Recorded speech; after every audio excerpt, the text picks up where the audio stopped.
Le discours sur la montagne constitue la charte du royaume. Il est l'enseignement fondamental de Jésus, ramassé en un discours. Nous le savons. Nous savons aussi que la valeur du discours ne réside pas seulement en son texte écrit, mais en cela que le texte est le moyen d'adhérer à la personne vivante de Jésus. Ce n'est pas un texte juridique auquel il suffirait d'obéir.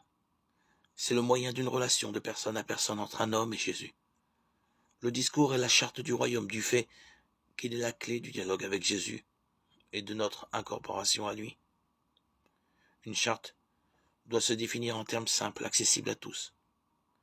C'est le rôle des béatitudes faciles à retenir par cœur, récitées ou psalmodiées aux assemblées. Elles ne sont pas une partie quelconque du discours, elles en sont l'introduction et le résumé. On peut dire que le reste du discours est une sorte d'amplification des béatitudes. Et notre méthode de travail tiendra compte de ce fait, qui consistera à analyser les béatitudes à la lumière du reste du discours.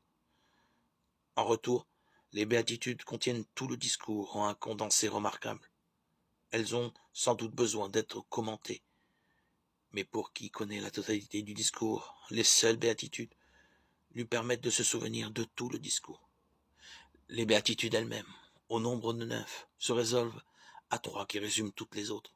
Heureux ceux qui ont un cœur de pauvre, le royaume des cieux est à eux. Matthieu 5, 3. La même idée est exprimée dans 2 autres béatitudes. Heureux ceux qui ont faim et soif de la justice. Matthieu 5, 6. Ils vivent une forme de la pauvreté. Et heureux ceux qui ont le cœur pur. Matthieu 5, 8. Leur cœur est dépouillé de toute fausse richesse.